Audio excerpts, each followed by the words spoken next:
Yeah. So what is HEART, which I love the acronym? Yeah, it's a long story actually. I didn't set out to be a search and rescue dive team at all. Um, I guess it started way back in preschool almost, when one of my teachers came back from the summer holidays, and she told us how she had just got back from the Bahamas and she learned to scuba dive. And I was maybe 5 or 6 years old. And you know how these show and tell things go in school, and you're sitting on a little mat in front of the teacher with your rest of your classmates, and she's talking about how she was able to float weightless and see 100 feet down and see the little divers on the bottom and the bubbles coming up and the fish, and she was floating weightless and she was breathing underwater. And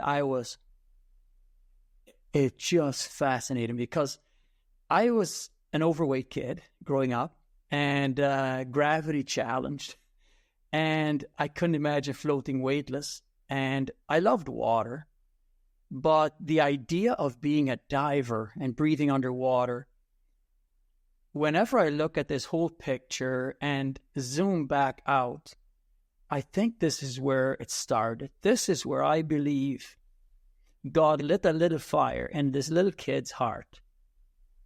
And it was from then on, you'd find me in the library looking for the divers in the books, in the National Geographics, and like Jacques Cousteau. And I would page until I found the divers, and that's what I'd read. And I was fascinated with diving. And so it was just a dream for many, many years. And it wasn't until much later, like I was in my 20s, like in 2006, when I was sitting on a swath or on the field, working the field, and when I was like, I need to do something about this. I should go and pursue getting certified to be a diver. Why not? And that's when one thing led to the next. And for me, this whole story, I call it a God story, because it's almost as if every step was inspired and things happened and people came into my life at just the right time. Ideas came in at just the right time, and things worked out. It's amazing. We sometimes get asked to do presentations and tell our story. Who are you guys? Because we're kind of becoming visible around here, at least around Canada, from the work that we do. And we're asked to tell our story. And I'm like, how do I tell this 20-year-old story, a story that takes 20 years? How do I tell it in 1 hour? How can I compress it that much where people will understand where this passion comes from, that I can paint a picture that makes sense to somebody? I don't want to come across as somebody who's got all these amazing skills, who's got these incredible tools, and who's doing a lot of good work and getting patted on the back. When I look back on where it started and how it came into being, I can see God taking a little boy's dream and turning it into something beyond what I could ever have dreamed, and turned it into something beneficial, not just for myself, but for the people around me, and now even farther outside my circle, where I can make a difference and help people who are absolutely helpless, free of charge, and not get anything in return except being able to tell these people to glorify God because of this, and to thank God. It's not me, it's actually Him helping you through this little boy's dream. I am humbled and truly touched by what God has done with me and my passion. I don't even know what the future holds, but I am very excited and I'm very passionate to just follow this path that he takes me on, the people I meet, the equipment I use, and as long as I have the strength and the energy to do this, I will continue to help other people in this line of work. And it's truly adventurous and really, really exciting. And someone like you understands, in a way, I believe, the adventure and that aspect to this type of work. I have with my presentation, I have a slideshow prepared for this presentation so that the story can be told with pictures and a background on who I am as, not just as a Christian, but as a Hutterite. Who are the Hutterites? You've probably found that word when you search for us. Without knowing our background and who we are as a people, it's hard to even put this story into context. The Hutterites are people who live in communities, practicing their Christian faith by living in communities, and we share all things on these farms. We call them colonies, and we're predominantly farmers. We have livestock, we have manufacturing, we have our own schools, we have our own teachers, we teach our own kids. We're in a way separated from the world outside, but we have our own culture, our own language, and our forefathers emigrated from Germany. And because we are pacifists and we don't participate in warfare, we would rather turn the other cheek, as Jesus teaches us, rather than fight. And if somebody takes our things away, rather than fight, we'll rather, yeah. So the Hutterites are a pacifist society, and we try to practice our faith by living in communities. And the colonies, there's over 500 Hutterite colonies across the prairies: Manitoba, Saskatchewan, Alberta, even BC, and then south into South Dakota, North Dakota, South Dakota, Montana. They're dotted all over the place, mostly around farmland. And if the population grows in a colony to beyond 150, a colony will then split off and divide and build a new colony and raise our kids with Christian values and live in this world, trying to make this world a better place by honoring God with our lives. And so for the Hutterites to have a dive team is very, very unusual and very unique. It has never been done before. The focus is normally on agriculture, manufacturing things, livestock, so on. So I do have a background in, I used to be a welder. My day job is I'm a teacher. I'm one of the teachers on the colony here. And I have a lot of experience in raising livestock. I used to work in a hog barn, chicken barn. I still raise chickens for our own food here. Working on the field, I learned so many lessons in how to use GPS. GPS it became common for us in the very early days. And I was one of the first adopters to be using GPS to drive straight in the fields, the mow the lawn pattern things, and drive a combine and so forth.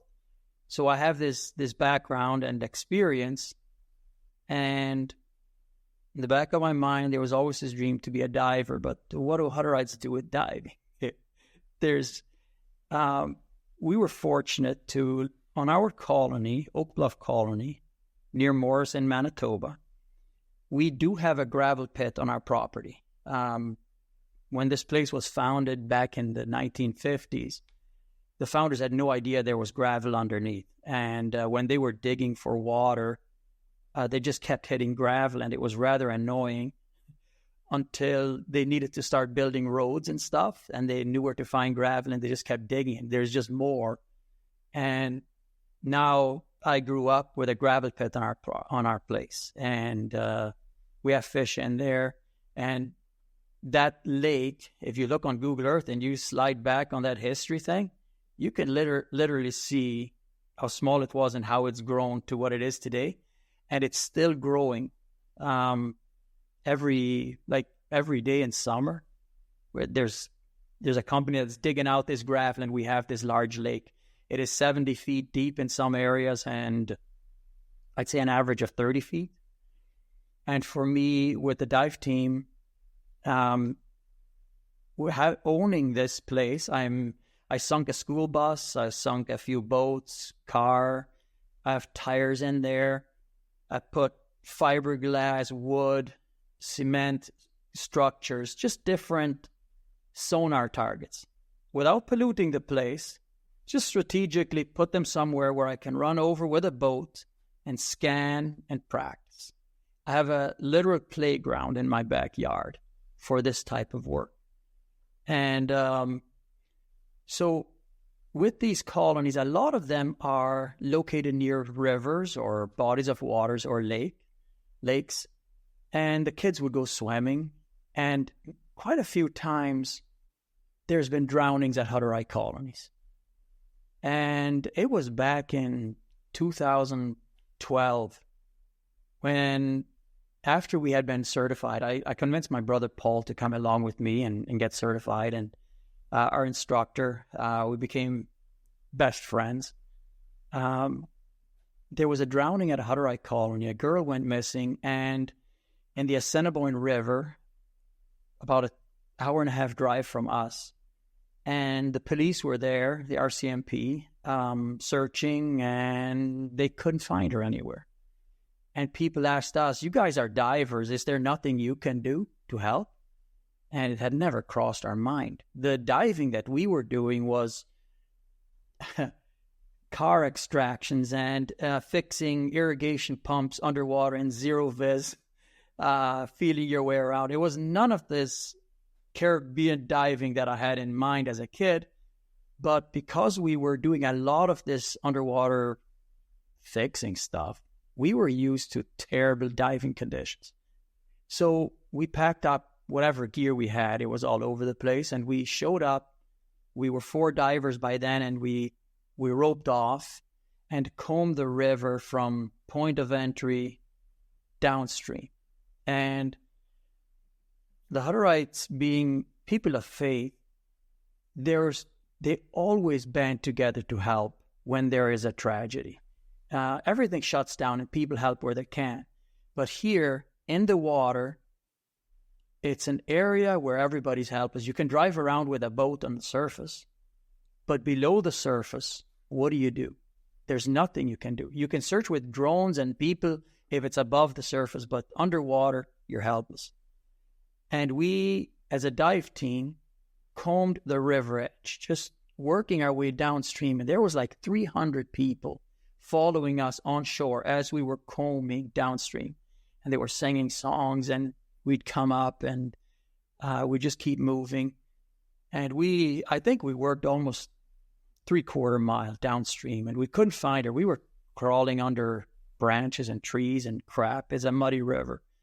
But we couldn't find her, the girl, but we felt like we were helping. And it felt really, really good. It was a very strong current, but it was still manageable for us. This was something we'd never dove in these conditions before, but it was manageable. But so the next day, somebody found the girl floating downstream about 3 miles downstream. And we packed up our stuff and went home. And it was years later, I'd say 4 years later, when it happened again at a colony. Girl drowned, and we got our stuff together, and We arrived like a day or two after it happened. And when we arrived, they had the body up on a tailgate of a vehicle, and we came too late, and we were unprepared. And it was that day, I think it was in 2016. Yeah, April of 2016.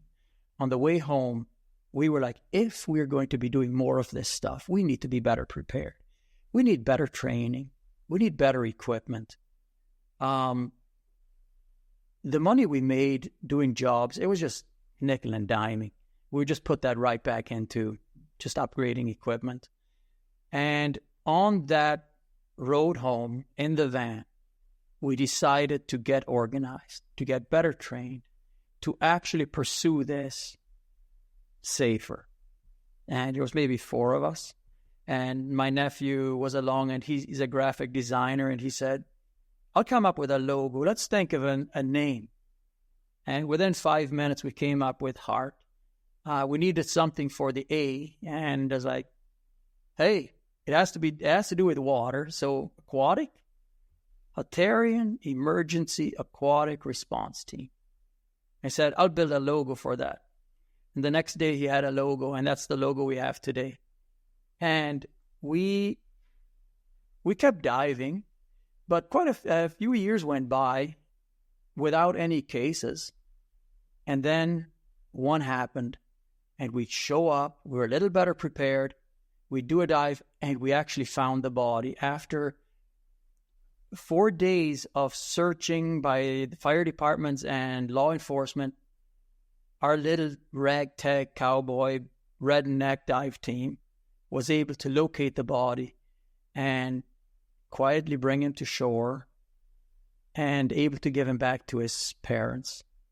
And what it felt like, I can't describe other than life-changing. It wasn't scary. It was very, very fulfilling to take a skill that you have and put some value into it and do something really, really special for somebody. It was an incredible feeling. That just fueled us to pursue this even more.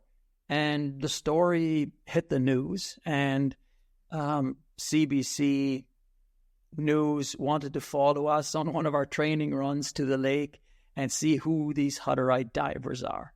And I think that story you can still find online. She interviewed us. Who are you guys? What are you doing?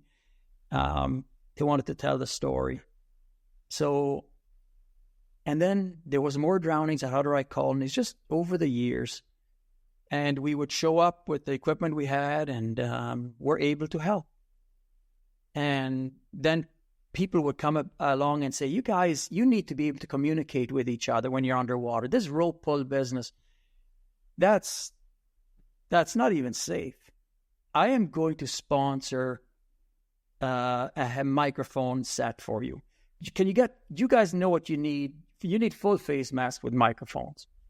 And we're like, well, we were attending these conventions like in the States, underwater interventions and stuff, where we'd see all these toys. And I remember seeing the OTS booth, and it's like, yeah, that's what the public safety divers are using. That's what we need. And somebody donated the money to buy 4 sets of that, just so that we can keep doing what we're doing.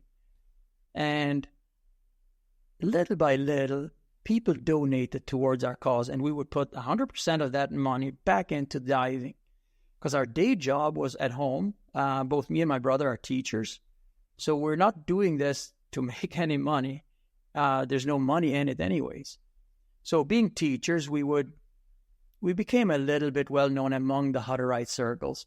So during farm safety days, we would have these gatherings at different colonies where we would teach our kids about farm safety, from tractors to machinery, you name it. And we would set up a water station, teach water safety, swimming, life jackets. And then we'd set up a diver and make it interesting for the kids. And we would use that platform to educate. And that was a lot of fun. And then we pursued public safety diving. We need hazmat suits. we need to get better trained. So we advanced open water, rescue diver. We upgraded our skills and just worked our way into being the best divers we could be. Talk to other agencies, what they're doing, talk to the cops. At this point, the cops are they don't know what to make of this group of Hutterite divers that seem to be lucky enough to find bodies. Using the methods they do, it seems like there is no standard operating procedure with them. There's no red tape, but they also seem to be doing things safely and right, so you can't really shut them down. What do you make of them? And to build a relationship with law enforcement takes time. It takes time, and if there's been situations where had we forced ourselves in, even at the request of the family of the victim, where the cops were there or were coming, if we had forced our way in and not cooperated with law enforcement, it would have burned the bridge down the road. But standing back and saying, listen, we're here if you need our help. If there's anything we can do, and just support them in what they're doing, watch them, be respectful, communicate. That meant something. It showed them that we weren't out to see if we can be the first ones there. And it showed them that our main concern was for the family, that the family doesn't feel abandoned, that they feel there is help. And if law enforcement is able to help, great. If not, and they give up or they pull out because they can only search so and so long, then we can at least try. We can't promise to find the body, but we'll try to the best of our ability with the tools we have. So we were pursuing diving until this one case in 2019, north of Winnipeg. This couple goes through the ice with a snowmobile. And the RCMP, they look at the situation. It happened at night. People could hear screaming. So there was witnesses. They knew about where it happened. But there was basically snowmobile tracks into an open area of water, and they're gone. There's no way to get safely onto that area. You would have to push your boat out there. And the police deem it too unsafe. It's 70 feet deep, heavy current under the ice. And the family calls out to us and pleading us to help. And we had access to an airplane. My brother Jack is a pilot. So we flew over that area and looked at is there anything we can do? And it just looked so incredibly unsafe. I was, honest to goodness, I was scared out of my wits. We're going to die trying to help these people, and we don't want to die. So we landed and talked to the family, and we're like, we can't even get out there. And so what can we do? So the one thing we can do here in Canada, we told the family, let's wait till Christmas break. That way the ice will be frozen over. We can set up a camp, a base station, and make a hole and do a controlled dive with a rope and a heavily weighted diver where we can then do this circular if we can find the snowmobile to start off with. And so we prayed with them and asked them to be patient, and we'll do what we can. And it was in those 2 months of waiting and praying about what to do and how to do this right, my brother Paul remembered seeing something about ROVs at one of the conventions, and so we Googled it and see if we can buy one, a camera with thrusters, and we found one on an auction for $5,000. An old, I think they're called Gemini, the very first video ray, and it was $5,000, way beyond our budget, like crazy out of reach for us. So he Googled it some more and found a guy by the name of Tom Crossman out of Duluth, Minnesota. And he called him and asked him for advice if he recommends this model, if he's familiar with it. And Tom says, it's a piece of crap. Don't touch it. All it is a thruster with camera. You have no control, really. It's useless. Don't buy it. Don't waste your money. What you need is something like I have. I have what is called the VideoRay Pro 4, and I do body recoveries all the time. We're like, what?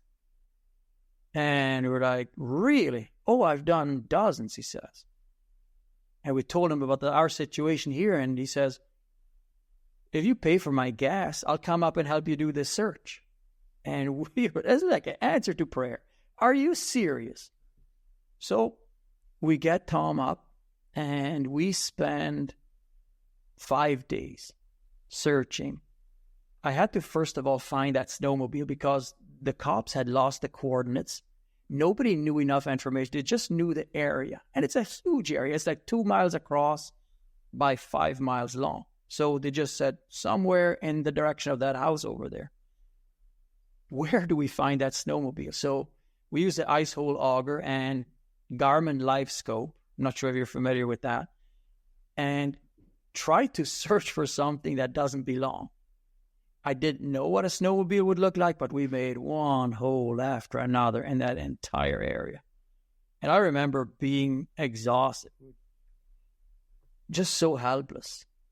And during one of our breaks, I was like, everybody's depending on me, and there's nothing I can do. I don't know where to even start look. I just prayed for guidance, and we went back out, and we made another hole, put the live scope down, and I zoomed out to like 250 feet. I saw a slight flash, just a tiny little flash. I was like, okay, in that direction. We need to go in this direction. There's something there. So we walk 50 feet, make another hole, put the live scope down, and the flash is a little brighter. It's a little closer. So I was able to guide the firefighters who were doing these holes with the ice auger closer to this flashing anomaly until we were right on top of it, and I was able to angle that live scope down, and it had the shape of a snowmobile. It lit up very nicely, about 50 to 60 feet deep. I was like, could this even be the snowmobile? If this is, we have ground zero. We know where to start. So with Tom, we made a hole in the ice, set up a tent, and it was like 30 below zero, really bitterly cold. Set up a propane heater, and Tom put down his ROV, his Pro 4. Sure enough, it's the snowmobile. Matches, the numbers, everything. And Tom's like, normally the body should be close to where the accident happened. So we start searching, doing these patterns, and they search for 2 hours, 3 hours, just can't find the bodies. And so we decide to expand from there downstream, and I used Google Earth and handheld GPS to pre-plan our holes. So Tom showed me how far his tether reaches, about 100 meters. So the circle that we could reach, his first run will go straight north, 0 degrees. He'll go out with the ROV. If he can't find anything, he'll pull it back to the center, go 45, 90 degrees. Work your way around that hole. So I pre-planned the holes downstream. We did 20 of those holes. It take about 3 hours each. We worked for 4 days, just systematically moving downstream, and we'd almost given up hope when he comes upon one of the bodies and finds it and is able to grab on with the ROV, and we're able to recover the body through the hole in the ice. We couldn't believe it. This is a safe way to do it. If you're meticulous and you run your patterns properly, we can actually find where the victims are not and work your way downstream. So we stayed an extra day, and at just 20 minutes before quitting time, sun has gone down and we have to pull out the next day. Tom has maxed out his time. He has to fly to Alaska. Just before, like the last hole, he finds the second body. And we're able to recover that body. And you can imagine for us the game-changing effect that had. And what doesn't come out in the story is the behind-the-scenes things. The evenings in the hotel room, planning and thinking things through and praying earnestly to God to show us and to help us because we want to help this family. And then to be able to wrap our arms around this family and tell them that God helped them, because this, even Tom had to admit, this is miraculous. He had never had a complicated search like that before, where it's just miraculous. The timing is unbelievable. For us as a dive team, that search was a game changer. The only problem is this ROV costs $100,000. And we told Tom, we need one. We are going to start a fundraiser. So we went back, and this story made national news. And we wrote a letter to the Hutterite colonies and just told our story and said, we need an ROV for our organization. If you find it in your heart that this is a God-honoring venture, we would appreciate support in any way you can. If you can't support us monetarily, at least pray for our team. And one by one, the donations started coming in. And I was like, for me, it was so moving to, within 3 months, we had enough money to purchase a Pro 5 video array, the newer model from the Pro 4. And I just kept telling God, Lord, if you give me this equipment, because I know it comes from you, I will give it right back to you by serving these families in your name. And whatever tools you give me, I will pursue it to the best of my abilities. And the story kept growing. And I think 2 months, one of the colonies that donated $2,000 towards that ROV, 2 months after we got the ROV, we had to go to their colony because there was a drowning at their gravel pit north of Winnipeg. And we were able to use that ROV. I was still a rookie. I wasn't even properly trained on it. So we were using our dive team and the ROV to find this young man. And I was able to locate him with the ROV. And I told my brother, Paul, who was running the dive team, to go follow the tether. I think I have him by the pant leg. He goes down, he comes back up and says, hey, you got it. So we recovered the body and brought him out. And this community could not express their thank yous enough. They had donated toward this, never imagining that they would need our services, and being the first colony to have need of us. And for us to be able to bring that footprint that it takes to deploy a dive team, you need lots of surface support and safety and a large trailer and all that. To bring that footprint right down to 3 Pelican cases with an ROV to be able to deploy into remote areas is very, very beneficial. And so there was drownings in our area outside of the Hutterite colonies, way up north in First Nations communities. And then there was a plane crash, and the family flew us in. It was fly-in access only. We came with the ROV, and we were able to assist in recovering 2 of the bodies that were drowned using the ROV. And then we flew up to Baker Lake, Nunavut, to do a recovery of a gentleman who had perished in a boat. And we used the ROV, and we used it perfectly. I spent a week running perfect patterns where they said the body was supposed to be, and we could not find the body. And we actually had to go home. And we were talking to Tom Crossman, what are we doing wrong? And he says, you're not doing anything wrong. This is a wide area search. What you need is towed side scan. It's too deep for the transom side scan that you have on boats. You need to bring that sonar down. You need towed side scan. So back to the typewriter or the computer. We wrote the letter, reached out to communities, and very quickly we were able to raise the money because people were starting to believe in what we were doing, and we're able to raise the money for a side scan. And because Tom Crossman was using Marine Sonic, that's what we bought. He was able to show, because Tom flew into that community with his side scan. He found that body and recovered it using his ROV, came back home, and we were like, that's what we need. Yeah, and along those lines too, I don't mean to interrupt you, but with the side scans, using sonar, you have to train yourself on what to look for specifically, especially bodies are different than, say, metal return. And then I just wanted to jump in because I wanted to ask you so many questions because it was... Oh, please interrupt anytime because I will get carried away. It's amazing, but when you were looking for the snowmobilers, what kind of visibility was in that lake? Was there any visibility?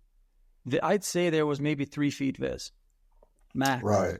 So were you using? You didn't have side scan on the ROV? You were pretty much just no. There was no side scan. He had blue view or multi beam on the ROV. There was tons and tons of rocks and fish, like huge sturgeon, 5 feet long.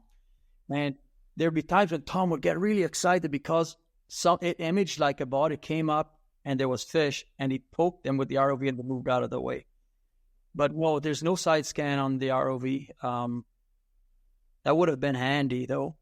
Yeah, I just know because the technology's changed so much. And I actually emailed Tom too, along with you, and he emailed me back as I was asking questions about, just business stuff.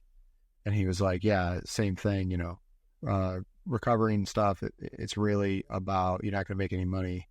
And I was like, okay, well, I'm just not really necessarily making money. How do you stay afloat and do that? And that's when I kind of go back to different training and things like that. But he's another great guy Mario hooked me up with.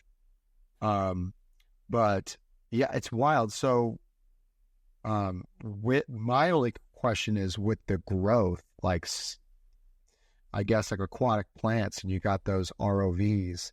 Yeah. Sometimes my experience has been in certain areas we always got it fouled in the thrusters. Mm-hmm. And so it's hard to look. You got to stay like 5 feet above the ground and just look down because, and these are all lessons. This was kind of blowing me away because you're telling these stories and what people aren't going to get is the experience, meaning something that you've learned through failure. Yeah.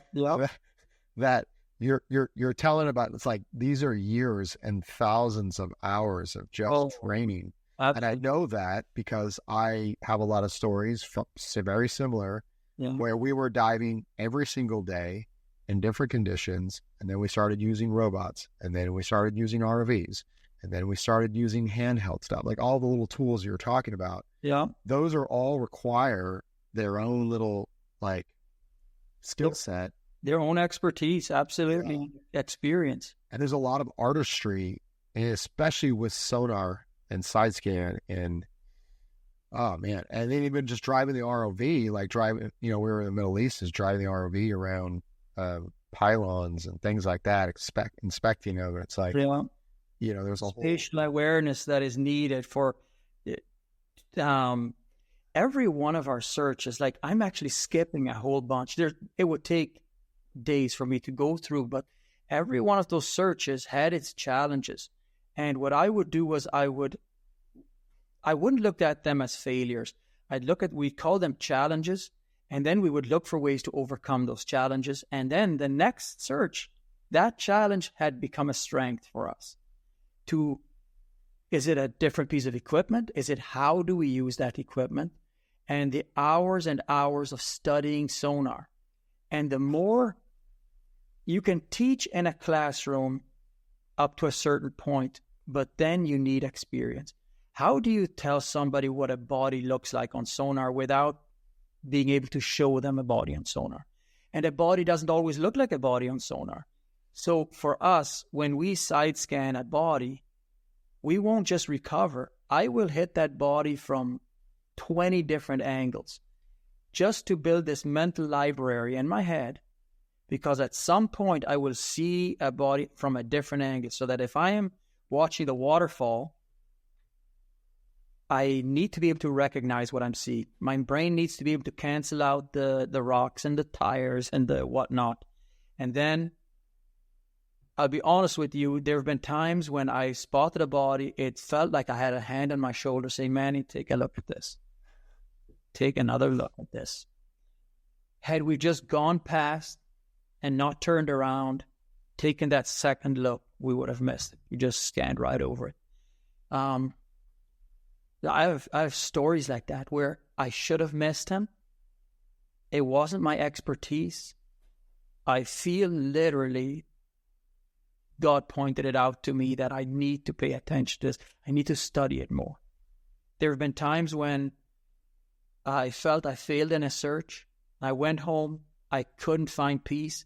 I put that software on a big screen, 60-inch OLED screen, rewatched every second, rescanned it, rewound, measure stuff, zoom in, zoom out. When I found, after the fact, found things. When I missed it in real time, to be able to then go back, use the GPS coordinates and recover the body. I am fascinated by sonar. I dream sonar. I don't consider myself an expert with the lingo and all, but it's almost like a different language. I can watch the waterfall, and to me, it's almost like a clear picture, where for somebody who's not used to it, it'll all just be a mess. It's coming into focus for me, and I absolutely love it. Any type of sonar, multi-beam, side scan, down imaging, I study it all, and I put hundreds of hours in it because there's something driving me. So what I've found too, because it's funny you say that, coming from a diving background where what you were talking about, this is what it's so funny. What you were talking about as far as getting all the different looks at everything on side scan. When I dove for about 12 years on a dive team, 5 days a week, we would dive and look at mine shapes underwater. Mm-hmm. And you would see them on various different stages of burial rates, different presentations. And we'd have to, sometimes they're totally buried. We'd have to like poke them out and we'd pull them. We'd set up minefields. We'd dive on them, all this stuff. Yeah. So I've seen this thing of every angle underwater mentally. Mm-hmm. So then they introduced us to starting, you're a drone guy now, and you're going to look at side scan sonar. And I remember not just the fact that I was able to look at mines for as much as I could, but I was able to look at the topography and the underwater world, and like certain coral heads look like mine shapes. Yeah. Certain animals, like certain things, like just rocks or whatever it was. And so when I'm looking at the side scan, to me, I remember the guys that dove a lot, it was very easy for them to pick up what things were looking like, because they could associate it with like all the other features down there. And it became exactly like you said, it was a clear picture. Like, this is a spearfishing, podcast or a spearfishing guy, but like growing up, diving, getting certified at 12, and then getting a job doing it, that side scan, which, oh, by the way, we use that all the time to find fishing spots and everything else. It's kind of win-win. Right. That's what I love about it. It was like, we got to bring these to Mexico. Well, going down there, like, we did the same thing for our, I don't want to get into all the details because I don't know what's allowed to talk about or not, but we had built up a database of sonar screenshots of what shapes look like, so that we can train our guys. And now I do it, from a civilian standpoint, where it's like we're training the Navy guys. Hey, these are these mine shapes. this is what it looks like from every single angle. Yep. They can do things where they put it in software. I'm not going to get into it. And so, hey, you're talking my language. I'm actually working with Seabite a little bit. yes. I have a Who are you working with the Seabite? I have a library of dozens of body images. We're trying to build an AI software, put it into software where AI will recognize bodies. That's what I'm talking about. Exactly. So who are you? Because I work with Seabite every day. I think his name is Vincent. They're right in the same building as Video Ray in San Diego. They are. Yes. Have you been there? I'll step into their room a few times, download them my latest cache or my latest body images, and let them do what they do. I mean, if we can help families down the line with stuff that I have in my library, let's do it. So yeah. So you know Tony, or not Tony. I'm sorry, John Woods and yeah. the guys. Now to Corey seafood with John. Yeah. So I'm actually going to be meeting with them Thursday. Okay. Cool. Yeah. So I went to a Seabite party, a Christmas party. And the guys from Video Ray were there. I didn't even know them. The owner of Video Ray was there. We were having drinks and talking or whatever. Okay. And the one thing that impressed me about him was, number one, I didn't know about how extremely well off he was. I'll say that. But also presented like that. Right. But also he was the most down to earth, coolest guy. Yeah. And so this was 2012, maybe. No, maybe 2013, I think. So anyways, yeah. And then Mario ended up going to work for Video Ray when he got out of the Navy. And I was like, hey, and then Eric Warstrom and all those guys, I used to work with all these guys. So it's a very small, that's what's so funny about this whole thing. And like, I don't know if you know Vince Capone. I have met him. I actually met him recently in Halifax at a conference a few weeks ago. Yeah. Had a chat with him. Vince is another one that will give you the shirt off your back. And like, these guys are literally like legends, so to speak. And you can call it, hey, Vince, what's up? And I will say, when I started, I didn't know I was just a diver not that long ago. It's a pretty newer industry, I would say, like overall. And those, take you under your wing. They just have this passion for it. And if you're excited about it, they are like I call Vince right now and be like, hey, Vince, whatever. It's just like the most down to earth, great group of guys that are just geeking out over finding stuff underwater. Absolutely. And we totally understand and get each other. Yeah. The way I came to Seabite is, you see, one of the next things I'm interested in, because of these wide area searches, I mean, we've got a nice boat, and I am interested in the UUV. I'm looking for a UUV. And I did some investigating, and I found Hydroid, and I did some study in the Remus. They've got the Remus 100, the 300, and study what software do they use, how can I, and then I found a Riptide, a good old Riptide from way back, and nobody knows how to use it. Find out who Jeff Smith maybe knows something, and so just trying to get into these channels and talk to people who are using UUVs for these wide area searches, and I just can't find too many people. The ones that are, most of the time, they're military. Military is classified. I'm civilian. I understand there's a bit of a barrier there, unless you can somehow become friends somehow. And so there's things that military can't share with me. I get it. Even Seabite, I don't even know what their software costs, but I can tell you because I'm a project manager dealing with it. So what I wanted from Seabite was maybe, what I wanted from Seabite was maybe, if I could get a UUV, I would love to. But I don't know if I can afford it. So what I wanted from Seabite was maybe, if I could get a UUV, I would love to. how about I share my entire library with you so you can build this? Just let me have your software so I can build these wide area searches and plan a search, even if I just use it with my boat. I want to be able to mosaic my marine sonic side scan data, and Seabite will do it. The software will do it, but so far it hasn't been reciprocated. Maybe it's too pricey. Maybe it's not time yet, but I can be patient. I'll just keep working. I'll do what I do. So right now, I am pursuing Seabear. With Seabear does have the microscope, the micro UUVs. They're in France. They are a proven technology, very simple to use, very one-man deployable, and they're being used all over the place, but they're using deep vision sonar. I want a Seabear with Marine Sonic Scout sonar. That is not available yet. So when was the last time you talked to them?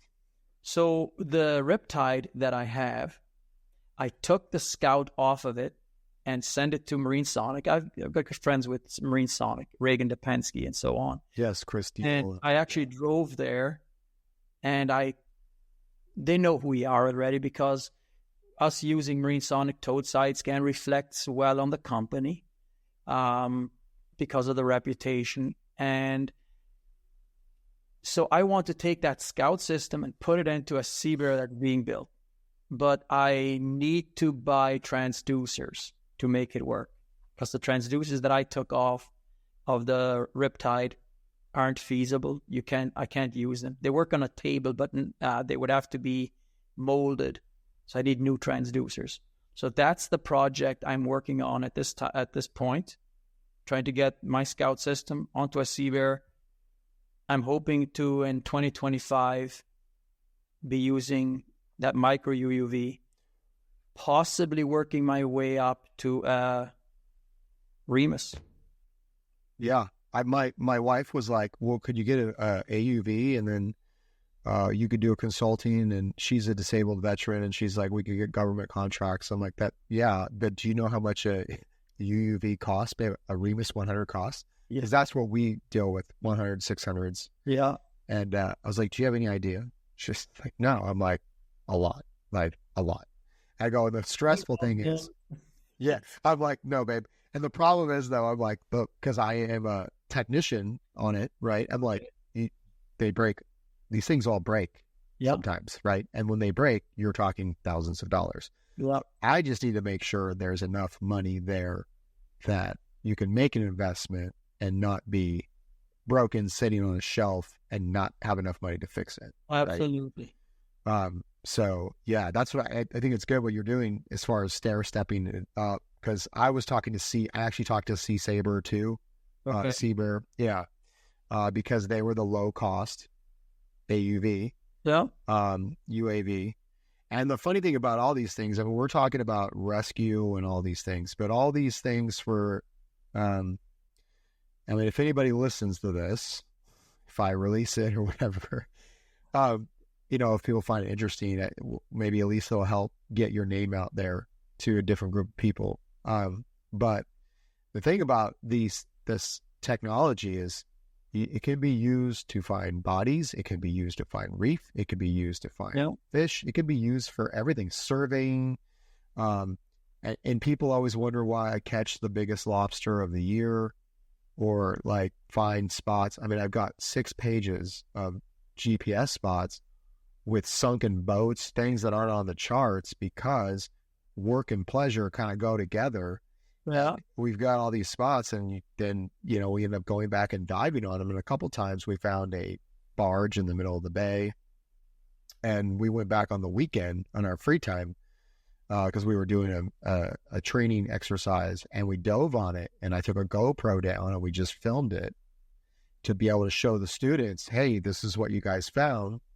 And then the next week we came in and I said, hey, we went and dove on it on Saturday. Check it out. This is what you guys found. This is what it looks like on side scan, kind of going back to what we were talking about.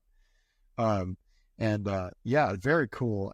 The industry there are loophole. There are snags to avoid, I would say, because there are certain companies that don't have a great product. Other products are better than others. Other products are more reliable. And then the other thing is certain products are designed for certain things and maybe not work well here.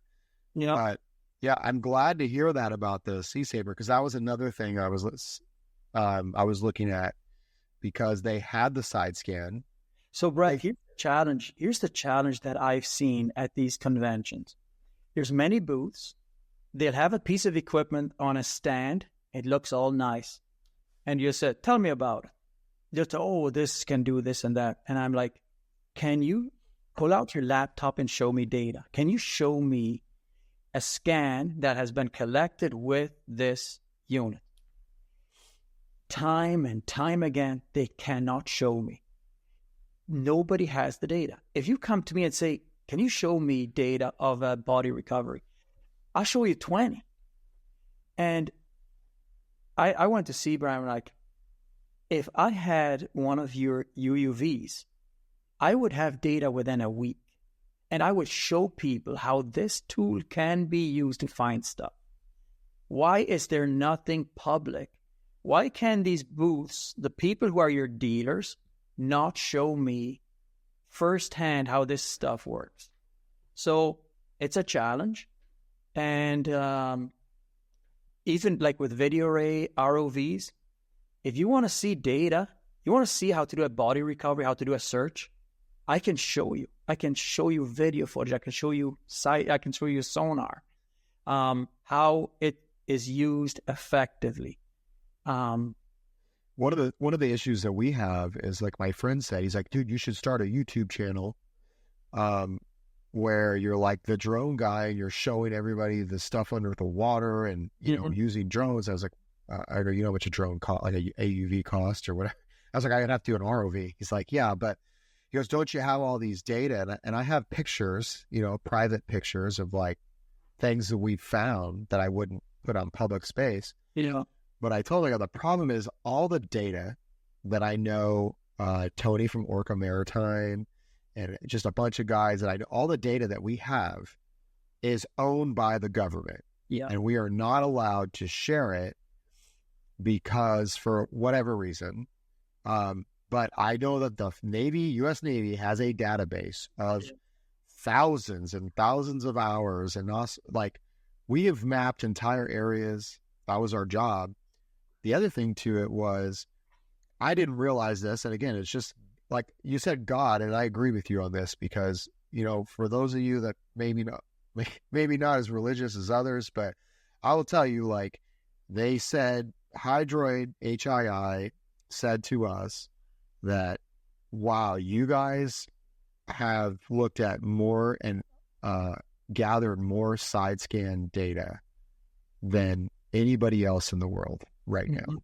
So by virtue of getting in on it, when we did get in on it, I never thought I was ever going to do this professionally. I thought I was going to be a knuckle dragger, infantry dude, whatever. Somehow I ended up, I don't know, I failed computer science in college and I ended up doing this. So it's weird.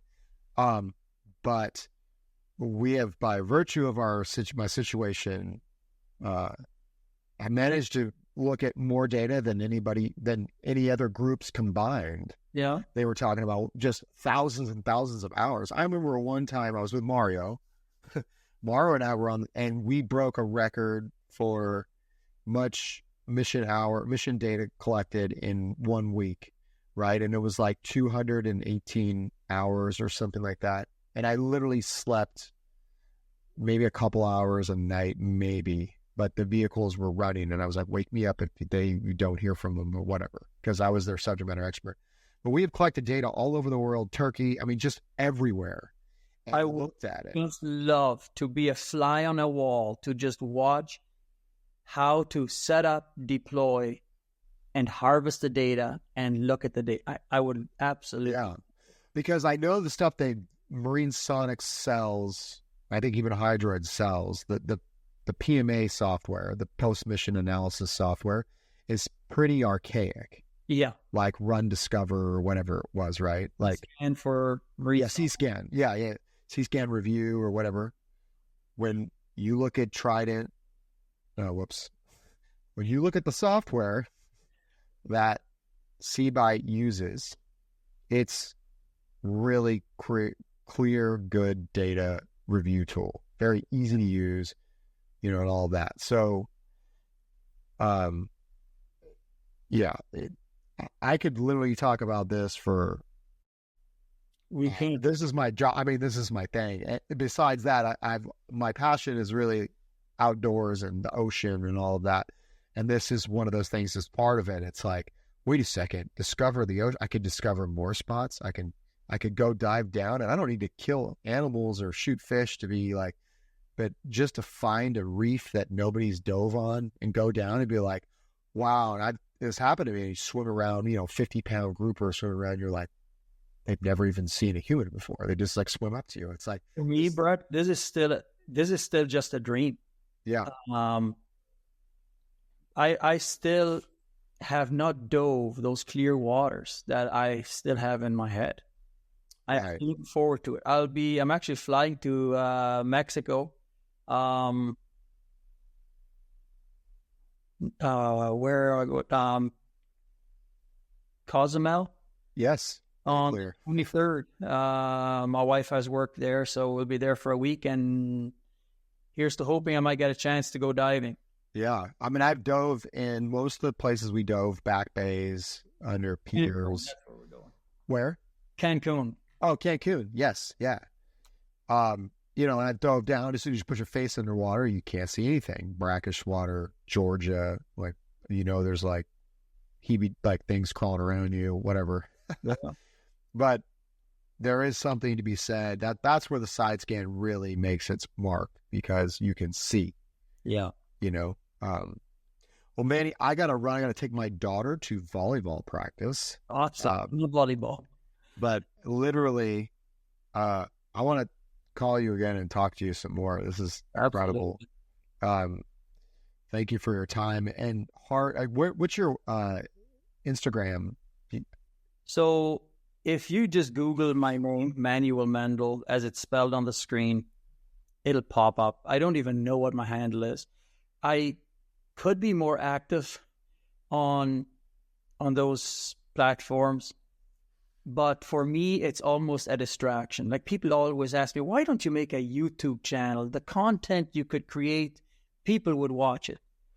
Right. I saw the Chaos Divers have their thing or something. There's a there's all kinds of adventures with purpose, and but these guys, that's what they do. When I'm on a search, my focus is not on a camera. My focus is, I am so single-minded. I don't have time for that. And not to mention, the content we're dealing with is very raw. It is right. It is very intimately private for this family, and I don't want to do it for the variety or public, but there is a way people who are videographers could do it in a classy way, where it would respect all those boundaries. I am not that person. I am on the boat. I'm on the Sonar. This is my focus. I don't care about the publicity and the other stuff. If I ever had somebody along with me who wanted to do that type of stuff, right. But I'm not pursuing that at all. Right. I only think that the only way that I would justify it, I would say, it would help finance more efforts to do that. Yeah. And kind of bring that forward. But I understand totally what you mean. It's like, I'm focused on a job here. I don't have time to be like, hey, and be an entertainer. Like, we have a mission. Yeah. So it's one thing though, like you said, is to bring someone with you, and a lot of people, that's their passion. Yeah. That's great. But right now I'm work mode, and this isn't a joke. Like, well, if there was any production, somebody else would have to do that. It's not going to be me. Somebody else on my team would have to be doing the cameras and stuff. I'm not against it. Yeah. It's just my focus isn't there. Right. So I totally understand. I appreciate the hours like you put into podcasting and talking to people and creating content. A lot of people make their living by creating content. The work that we do is tremendously adventurous. And the stories we have, heck, I'd watch it. Right. Right. No, I totally understand. That's what my friend was like, you need to get a YouTube channel. I'm like, you don't understand. Like, that stuff's work. That's different. You know? Yeah. But Heart is this incredible story, man. Yeah. Thank you. Call me anytime. Day and night. I'm open to discussing, talking this subject. We've only just started. The capabilities that we have exceeded even law enforcement, what law enforcement has at this point. Right. I am using the knowledge that has taken me 10 years to gain. I'm training others. And I spent 4 days in Ottawa training the Ottawa Police Dive Team on their ROV. They have a video array Defender. I love it. Absolutely love it.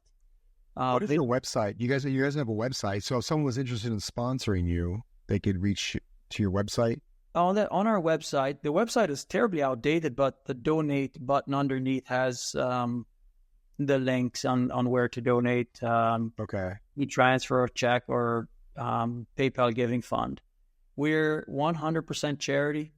Every dollar that comes in goes right back into helping these families.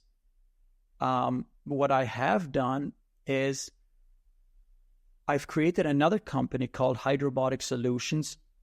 And through that company, I train other agencies. And I am the video array Canadian dealer for video array. But that's through Hydrobotic Solutions. Being the same person, the same experience, using the same tools. But it's a side thing. So that's what I'm pursuing. And who knows where it'll go with UUVs. I'm so glad to meet someone like you who speaks that language, who may know what I am looking for, who could possibly down the road show me things. I know we will have one in our toolbox in the short future. So, yeah, if you ever need any help or anything, feel free to call me or have any questions. That's my job, anyways. Okay, guys with their stuff. How open are you to traveling? I'm pretty open once my daughter graduates high school coming up here. Yeah. So. Okay. Yeah. Because I'm sometimes it's just I can do a very efficient search with just me and somebody else. Right. You need to know what you're doing. Just do what I tell you. Our boat with all the equipment, I've done it so often I can run everything with my eyes closed. But to have an extra set of hands, yeah, especially somebody who understands what searching is, that'd be huge. Yeah, I can keep you on station, on the boat, keep you there. Yeah, yeah. I'm going for a tour once. We're building a facility right now, like a fire hall type of a building, where we can house and clean and maintain our equipment. So that's where funding is going at the moment. I'm borrowing a space right now. This equipment shouldn't be standing outside in 40 below. So that's our project for the next year is this facility. Awesome. Well, I'll have to come out there when it warms up a little bit, I think. I don't know. Probably. I don't think I have any clothes for that. But I wanted to talk to you about kind of you and I share our tactics and tips. And my friend at work was like, well, how is this about spearfishing? And I was like, it's not really about spearfishing. It is, but it's more about recovering people, safety, tips and tricks for finding anything, lost equipment. It's a skill set that I know people that fish. We do a lot of breath hold diving, no tanks or anything. It's and people black out and die. It happens. So one of the things was this year, actually last month, was a friend of mine messaged me, hey, did you hear there was a guy that was diving for lobster in Long Beach, and his dad is a fireman. He's a fireman, and my best friend growing up, childhood friend, he's a fireman, so he knows the dad. Okay. And he said that the kid, he's 26, I say kid, but he's 26 years old. And he was diving with 2 other friends, and they lost him and never found him. And this was last month.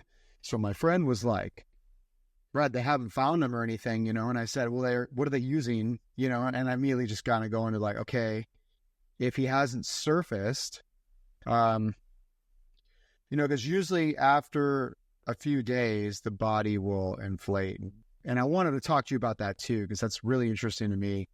But I don't have a ton of experiences pulling dead, you know, bodies out of water. Mm-hmm. Not a ton. I mean, I have some, but like our primary mission is not that. Yeah. But so anyways, for this particular individual, it was a few days, they couldn't find him. And I know from a diving perspective, what he was probably doing was going in the holes in the jetty and trying to find lobster. So he was going back in the holes. And I thought, well, if he's not floating, now granted, he's got a wetsuit and a weight belt on. And usually you're slightly positive when you free dive, so you can relax and then dive down, still allow you to dive down, but you will float up with it's within 30 feet or 25 feet or something. Okay. But he hadn't surfaced or anything. And then I know how it is when you get your gas where you inhale water in your lungs, that makes you negative. So I kind of get that too, but I was like, if he hasn't surfaced, he's probably stuck in a cave somewhere. Or like wedged in a cave, or he's very deep, like depending on how deep he goes. Right. So it's pretty shallow. I mean, it's just shallow, meaning like probably where they're diving was 30 feet or less, I would say. Yeah, that'd be considered shallow. Yeah. And so I just kind of went into, I'm like, okay, side scan's tough to use with a porous surface like that with rocks to find a body, simply because there's a lot of shadows and things like that. So you'd have to run over a certain area so many times to get a really good picture and overlay it, right? Like kind of what we were talking about a little bit ago, where you're talking about a mosaic overlaying it to get an idea and several passes at something.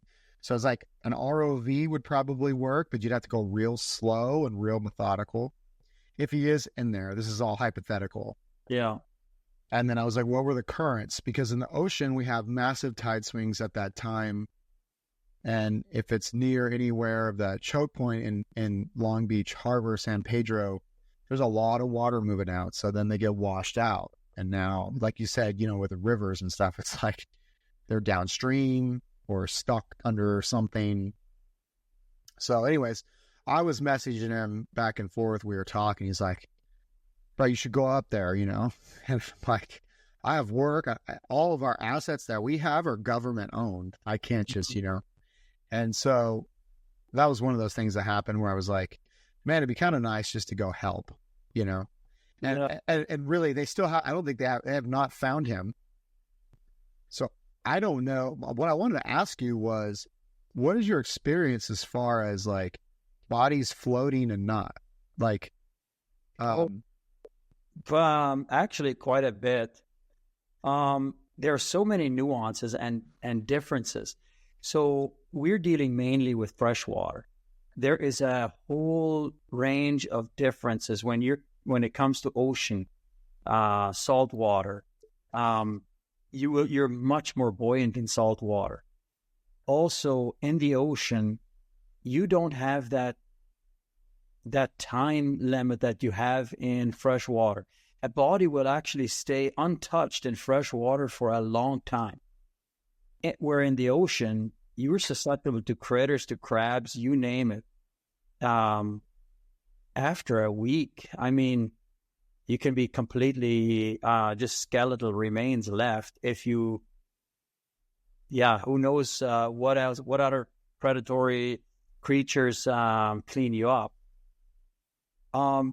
Bodies generally will settle on the bottom, and even if there is current or tidal movement, especially if you have these coral outcroppings, if a body will settle, they should still stay around that area until they start getting buoyant and start coming up.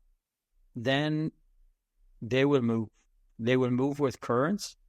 And if they make it to the surface, they won't stay in the area very long unless the current brings them back around. So I don't have much. In fact, I have no experience as far as ocean is concerned. Right. My experience is freshwater. And reef floats happen all the time. And water, the shallower it is, the quicker it'll happen. But what we have to take into account is more than the depths. It's the temperatures. It is what was the last thing that they ate? Was alcohol involved? What were they wearing? Even things as simple as runners or shoes can add flotation to a body and cause differences. Bodies that are where they were just swimming and they're just wearing trunks, there will be less outside flotation helping. So these are calculations that we always have to do depending on the depth, point last seen, water temperatures that we always have to take into account when we're looking for a body. And after a certain period of time, the likelihood of a refloat goes up exponentially every day. In fact, if the water is 20 feet or less, and even in cold water, after 8 days, getting up close to 2 weeks, if nobody has spotted the body yet, the potential of a refloat is so high that we will deploy drones all the time, checking shorelines. And once the body is on the surface, the wind overnight can move a body miles and miles, and they will end up on shore. One thing that we did encounter early on was we actually thought a body, once they come up to the surface, they will resink, but that has never happened in our experience. In fact, once the body is up, they just over time become more and more buoyant. It would take a long, long time for a body to dehydrate or decomp enough for it to resink. By then, they normally will reach a shore somewhere, and the wind and wave action will bring them up on shore. So we've never seen a resink. Usually, when they come up, we'll find them on shore somewhere. So as you notice, like with the one thing that you have a ton of experience with freshwater. I have minimal experience with freshwater, and what you're talking about too is the temperature being so cold. When you were telling me it was like minus 30 up there, and going through the ice, does that delay the amount of the refloat quite a bit? It does, but not as much as you might think. We have seen bodies come up in depths of 10 feet or less quite quickly. And even though it might be minus 30, I'm talking Celsius here. Right. Underwater, the coldest it'll get will be minus or 2 degrees above freezing. So the bodies are well preserved for quite a long time. We've recovered bodies that have been gone for months under the ice, and they are literally standing up underneath the ice. I would have thought that the body would come up and then be parallel, like flat underneath the ice. But the body this is after 2 months missing, just standing up, just the back of the head, not even frozen into the ice. Just his hat was kind of frozen in, but he was standing up underneath the ice, almost perfectly well preserved. The outer layer of skin, if I don't mind getting too graphic. No, it's fine. The outer layer of skin does come away from the face, and saponification does happen over time when you can't make out the features. And I couldn't even distinguish the features looking at him with the ROV under the ice.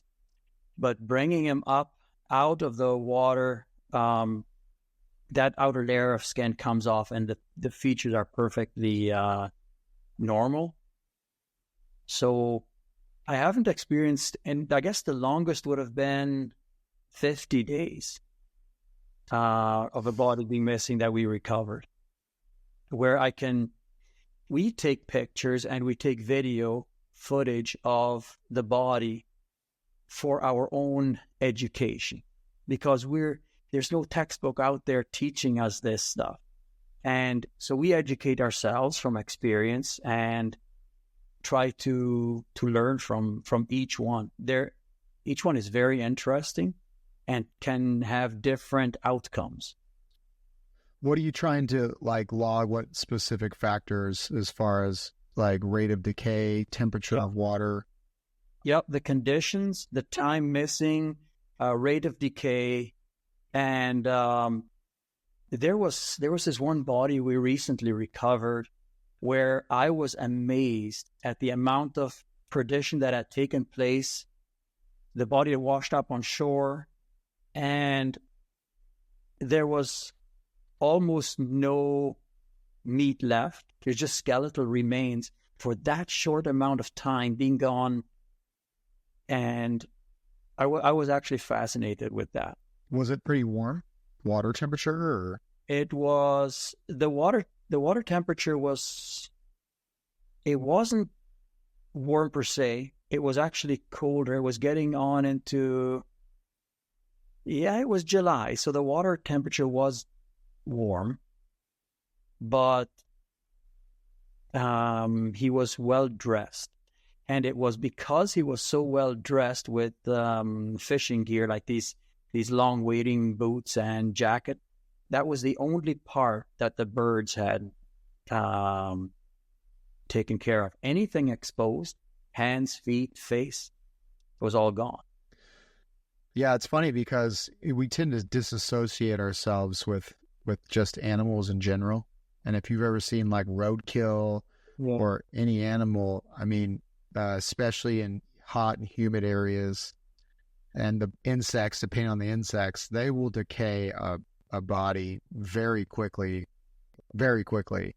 So that's why people are always like, how, you find a skeleton left after 3 days of an animal, Like we have bears up here.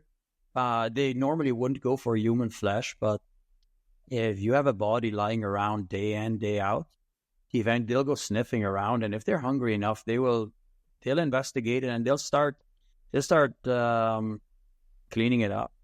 They'll probably drag it into the bush. So for us, especially in the last few missions that we've had, more and more importance is put on drone, on my drone pilot coming with me on these searches. I specialize in underwater, but my drone pilot also needs to be there and do the shoreline checks, just as important as underwater. In fact, as time goes by, 40 feet or less, I put more focus on shore and on surface than underwater. No, it makes sense. What kind of drones just a minimal drone? Oh yeah, nothing fancy. We started out very cheap from Costco. They're going to work your way up. The ones you can crash a few times as you get better, and funding comes in. I want to see how invested he is in learning. We can upgrade the drone. So he's pretty good already. So we've got 2 guys doing the drone work. So yeah, I don't know what kind of drones are out there, but night vision, infrared cameras, there's teams using those, and they are valuable for a team that is search and rescue. Yeah, I agree, man. I think there's the more tools you have, because my experience with all of this stuff, just like in diving or any other sport where you have certain specific gear for certain things. Wow. There's no one-stop shop. Having used animals like dolphins and dogs to find things, using robots to find things, using ROVs, using divers, they all have their capabilities and limitations. Yes. And I say, for us, underwater drones are awesome because they cover such a vast area pretty quickly, but also pretty accurately, pretty close to exactly with their navigation systems. And then we'd go back with the dolphins after PMAing and look at the data and figure out, okay, you go back with the dolphins and you try to find and investigate those areas, and then you send a diver down or an ROV down to look at the spot specifically if you don't have a dolphin. Okay. This is what I'm actually very interested to how you use these marine mammals to do this work. I have no idea how it works. How do you mark a spot that they found? How do they know for? How do you even train them for that? It takes years, but we typically we'll do the same thing that, we do mow the lawn, so to speak, where you go back and forth with GPS positions, little waypoints, back and forth. And along the way, we're interrogating the animals saying, hey, do you see anything? Do you see anything? And they're looking. This all takes years to train. And then if they see something, they'll turn around and pop up next to the boat and be like, hey, I see something. And then you give them a little package, like a little weight or some to the surface, anything to go to the surface to the bottom, and they go and drop it off near the thing. And then the diver can go down and go, let me go see what you found. Okay. And so I found a lot of lobster that way. I found a lot of wrecks, a lot of fishing holes. I found a lot of stuff. Well, often know what he's looking for. Isn't he looking for something that doesn't belong? Yes, essentially. Yeah, and I don't want to get into too much specifics, but we train them to say they're very good at differentiating. Oh. So dolphins are really good at distinguishing from one thing to the next. And once they realize they're looking for something, it's very easy to say, okay, now you're looking for this now. So it's very easy to go, hey, you're looking for a underwater vehicle that is stuck somewhere around here. And I'd pull out an underwater vehicle and I'd say, see this? And I'd cue them, basically tap to the little side of the boat, which tells them that it's positive, like there's something there. We're looking for this. Or we'll go put one down like a calibration target. And before we go in the field, we'll put one down out there where we know where it's at. And then we'll go up to it and we'll tell the dolphin, that's what you're looking for right here. And then they go, oh, okay. Then it usually takes not very long at all, 1 or 2 passes. And you're like, oh, okay, cool. So then we'll go in the field and then they'll look and find it. I would say this, couple things. The benefits, I'd say the strengths and benefits of the different assets that we've been talking about. Starting with the dolphins, not to get too much into it, but they're funny because, they're finicky. They're good. When they are on, nothing can beat them. They can find stuff, anything, your phone, anything, buried, whatever. I think the problem with them is logistical nightmare, I can imagine. Yeah. From taking care of them to transporting to feeding. I'm sure there is also animal rights activists who are concerned about the well-being of these animals. But a conversation I once had with somebody about this subject was they were telling me that these dolphins get fed better than the dolphins in the wild. They actually eat, some of them get better food than we as human beings because of the testing that they have to go through to verify that the fish that they eat are not contaminated, but that they're the highest quality. Yeah, that's 100% true. Restaurant quality fish. So much so that we've borrowed stacks of calamari out of the fish freezer to just go eat it, So the ones who are concerned that these animals aren't being fed properly, that is one aspect that they eat better than we do. Yeah, and I think so. there's like you use them to strap bombs on them and take them and blow up ships. Yeah. I don't know if that was true like in the 60s when the program started, but I definitely know it's not true. Now the program's kind of is pretty much done now, but it was true. It was not true when I worked there for over a decade. Mm-hmm. And we used the sea lions and the dolphins both. They're fine enemy divers, and also like dogs patrolling, the area, and also to find any potential explosive device that maybe a diver put on a ship. So, now everybody's just way more creative or low tech. You just drive a boat into the side of a ship and blow it up. It works. Yeah.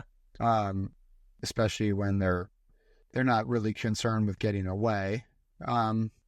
They don't care if they blow themselves up. But the thing, with those animals is they're expensive. They require a lot of years of training. Like I said, it takes years of training them. It probably takes a group of people who actually is committed to these animals, who get to know them almost as pets, or I don't know how much of a relationship you build up, but you can't just have people coming and going. They have to be in that program for an extended period of time in order to be effective.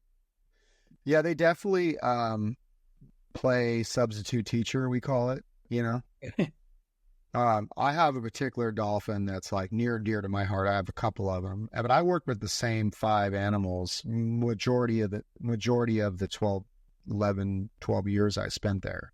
Wow. Same 5 animals. And I didn't really know how much of an authentic bond I had with them because there's always fish involved, right? Until I went back down there.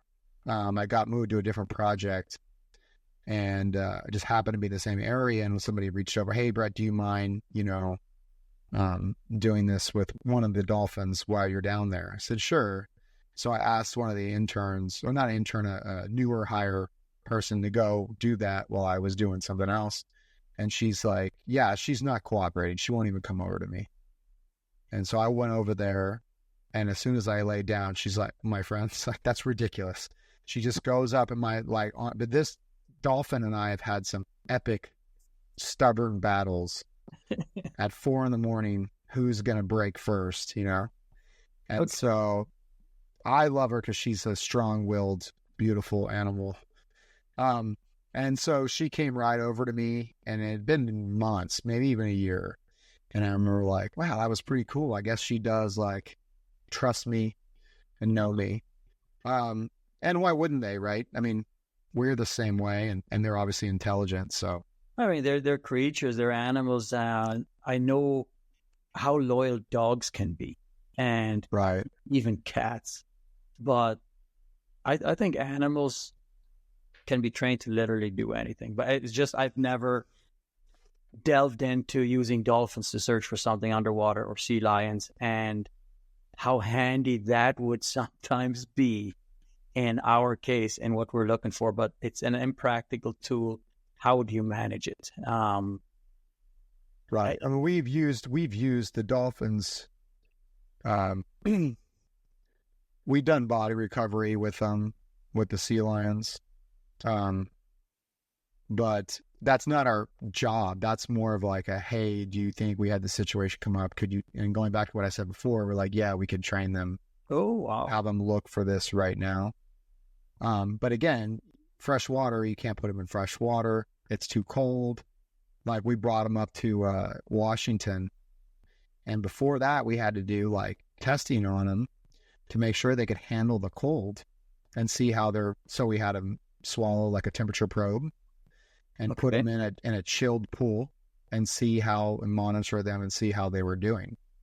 And I've never seen a dolphin like shiver before until that day. We pulled them out and they were like, it's cold. Like this dolphin is shaking. Okay. Before you go and throw an animal into, 40-some degree water, being that it's coming from 60-degree water, that's a significant amount of change. Wow. No, our water gets pretty cold up here, and I'm sure the ocean gets cold down in the depths as well. Yeah, I mean, it'll get in the 40s, but when they come to the surface, those thermoclines, it just depends. So it's not so bad for them here, and they're acclimated to it. And they can get acclimated, but it's just a matter of how can you safely acclimate the animal where it's going to gain weight. Because initially what happens is they dump weight because they're spending a bunch of calories, burning calories to stay warm. So their weight goes down, and then their body adjusts, and then they pile on.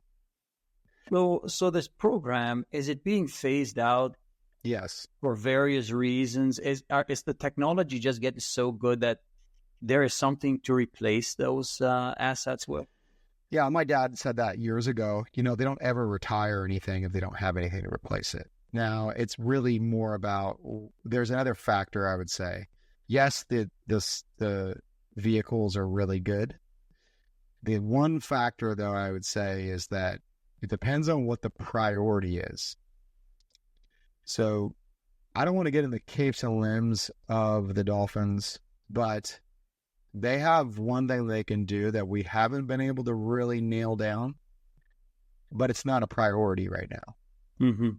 And it's one of those things that will be a priority and when it's too late. I don't know, but it's not really a priority right now. But the technology is getting better. Yeah. Really, that's really nice. And as the software, the ATR, target recognition software, like you were doing for your bodies and giving different looks and things like that, as that algorithm gets stronger and stronger and stronger, it's going to get easier and easier for an operator to be able to look at a side scan image and be able to pick out potential threats or whatever it is they're looking for, because it's not always mines, it's just stuff, whatever. And we lose things all the time. Like we'll get a call, hey, an aircraft accidentally, a helicopter accidentally dropped a Stinger missile, in the ocean. Can you find it? And this has happened more than once to the point where I'm like, is this a joke? Is this like a fake thing? Because this happens all the time. Wow. And then we have to go find it. And yeah, it's there. But I'm like, is this just like it's just kind of, I'm like, is this real? Or is this just like a planted fake mine down there or a shape down there? And we have to go down there and find it just for that exercise. But it happens all the time. Wow. I say all the time. It happens more common than you'd think. Yeah. Yeah, but so that's kind of the dolphins. For the diver's perspective, right, when we're diving, our strengths and weaknesses really is like, we can't see. There's no visibility. Mm-hmm. We're breathing air, so we have certain time at depth. For us, the way we do it, like for search and rescue, is if we can get a last known position, it's going to be the same for what you're talking about. We take a weight with a line tied to like a little float, drop it down, and then we go down the line and we go out as far as we can see. So say if it's 3 feet we can see, I'll take the line out 3 feet. I'll do a 3-foot circle. I'll take the line out another 3 feet and do another 3-foot circle, trying to get like 100% coverage on that. Now doing that, so we're talking about feet. So it's like 1 meter, 2 meters, 3 meters. I'm a feet guy. Okay, cool. That takes forever, right? So like that takes time. Absolutely. To do it right, especially in low visibility situations. And the other thing is, as you're circling, you're hoping that the line will possibly snag the object.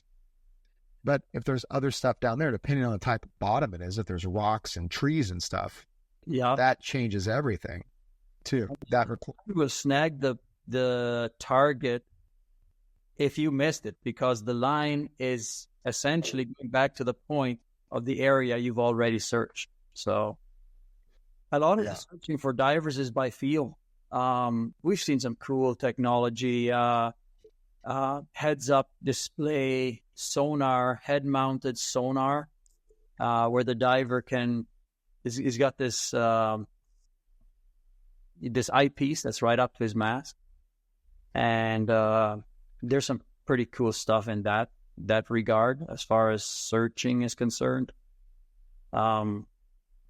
See, this was one thing that we were pursuing is better methods, more education in how to search using divers, how to do it safer, surface applied air, backup divers. There's a lot of logistics that you need to do this safely. That's the direction we were going until ROVs showed up. And then we actually discontinued. I'm not going to say discontinued. It just became less of an important tool in our toolbox, the divers. We rarely have to use divers anymore. In fact, just the last recovery we did, we used a diver because of a machine went through the ice, and we used a diver to clear the machine just to make sure he's not entrapped inside. But as soon as I had the machine cleared, the immediate proximity and the cab, I came up, diver's work is done. From here on, it's sonar and ROV. And on the surface, sonar, 30 seconds. That's all it took to find him, and 1 minute with the ROV. The diver's time, the less time a diver spends underwater, the better in our case. So I'm not really focusing on diver-specific searching anymore. Smart, because first of all, like you said, with a diver, you need at least 3 guys. Oh, yeah. Yeah, and not everybody's available when you're talking about dropping everything and going somewhere. Yeah.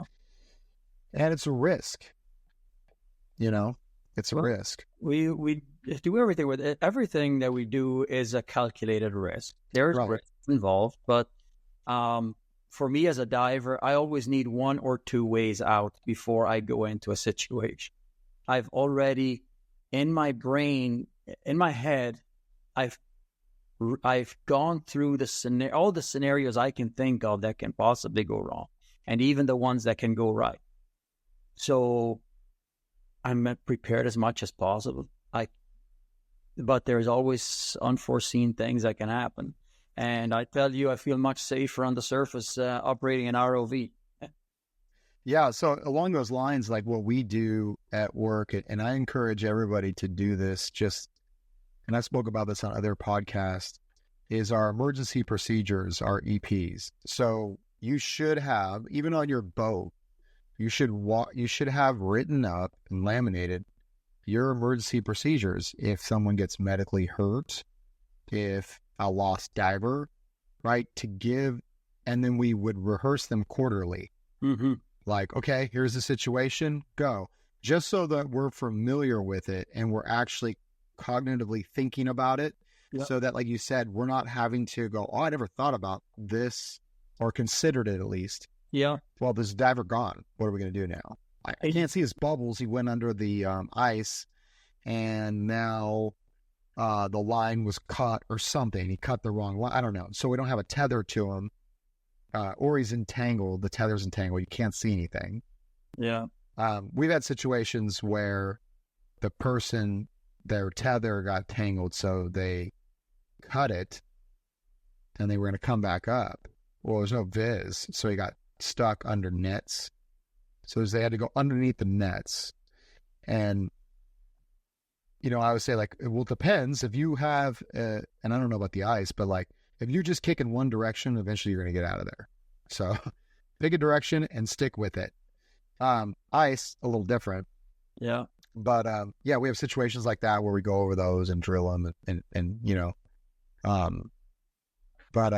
yeah, the diver thing, I have found that in my profession as well, where we are diving less and less and less on contacts, because we could just throw, at the time, a Seabotics ROV, throw an ROV over the thing, have it go down and pull it right up. We don't have to worry about dive tables. We don't have to worry about anything.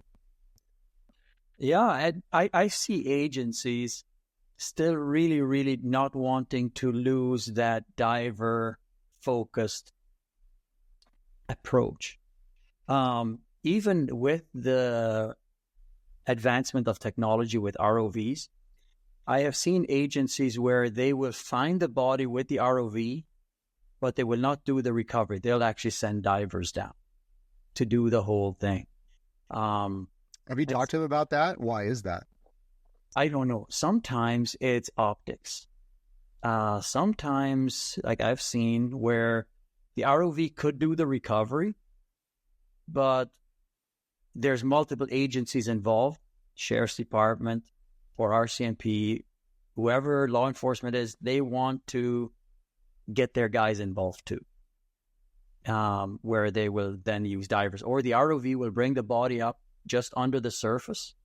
They'll stop, send divers down, bag them underwater, bring them up. It's unbelievable how every agency is different. I don't know what the rhyme or reason is for why they do it in certain ways, but of course there's always the case where the body could come apart, where you actually have to pick up pieces. I get that. Where do you typically grab the body? It just depends. You grab by the clothing and probably shred off. I try to. So a body doesn't weigh a whole lot underwater. So to grab a piece of clothing, I will, if possible, I will orbit and I'll videotape the scene. Does he have cinder blocks tied to his feet? Is there any evidence I can harvest or obtain before I do any changes or grabbing of the body? The situations that we encounter are most of the time just they're tragic accidents. They're drownings. They're accidental drownings. We haven't encountered any murder scenes yet, but that's not to say that we won't. But I do try to gather as much information of the surrounding scene as I can. Even if I'm doing side scan, if I see a body, I will see what else is around it and what can I learn from that. After that, after I've recorded as much as I can with the ROV, I will look for a place to grab. Some of them don't wear a whole lot of clothing, and you have to really pilot that manipulator end somewhere, like into the waistband of the shorts, or if they're wearing a jacket, I try to grab them up in the upper body first, because if we are then dragging the body out, I would rather he come head first than feet first. So normally around the upper torso, or if he has a hood, around the shoulder area is best for me. Have you got any calls for, like, say, weapons or evidence, like looking for weapons? Like, as we've had to look for a lost M4 that one of the Marines or somebody dumped in the surf zone. So we have to go back and scan and find, an M4 in the surf zone. I haven't had that experience yet, but I'm training for it with Sonar. There's 4 main things you need to know if you're dealing with Sonar. First one, what is your target? Is your target a ship? Is your target a handgun? What's the size of your target? Because that size depends on the range you're going to be using. And then what frequency are you going to be using? And also what height or altitude you're going to fly that towfish at. What's the amount of water between your transducer and the bottom? If you have these 4 things dialed in, you know your target. The high frequencies that we use with Marine Sonic, 1800 kilohertz, you can find some very small stuff. If your range is 3 feet, 4 feet, you can really dial it in and have that towfish just at the right level. Yeah, the detail is almost like a picture, It's pretty interesting. So for the people that are listening, we say sonar and side scan and all that stuff. And basically what it is, side scan sonar, is it sends out sound, and the timing it takes for that sound, for that individual little pulse of sound to come back, it says, that took 2 seconds. And the next one, it took maybe 2.5 seconds. And the next one, it took 3 seconds.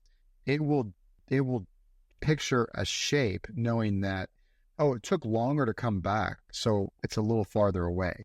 So it literally paints a picture. And I actually did a write-up on my website, like a blog post, two-part series kind of thing, on like your fish finder, dialing in your fish finder, and then like that, how side scan kind of works. Yeah. The best way, if you take like an apple or something, take a flashlight and just shine it in the apple's direction and then just drive over, you'll see the shadow kind of shift. And really, like with side scan, you learn more about the lack of return, the lack of anywhere you see like that shadow spot to know, is the object on the ground? Is the object floating? Yeah. And the size of the object and how big that shadow is. And, you know, is it the shadow in front? Is it behind? If it's behind, it's obviously above the ground. If it's in front of it, it's scouring or something. There's a hole in front of the thing. Yeah. So yeah, and having taken a number of courses with interpreting side scan, I felt like, yeah, I'm knowledgeable enough to write and talk about this. You know, I teach it. So well, I'm not. No. So when you said the 4 things though, you nailed it though, because you're talking about size, shadow, shape, return, like, right. And then there's the anomalies that happen. Yeah.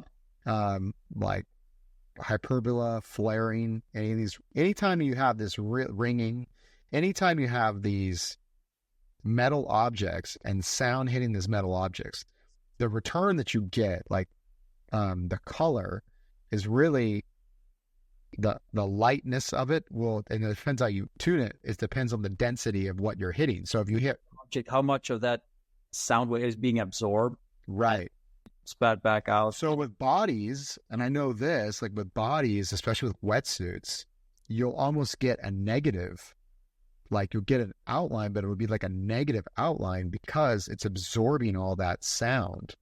Yeah. So you won't get like, you'll get a nice flat bottom, and that bottom will have like a weird outline of like, not like a bright return.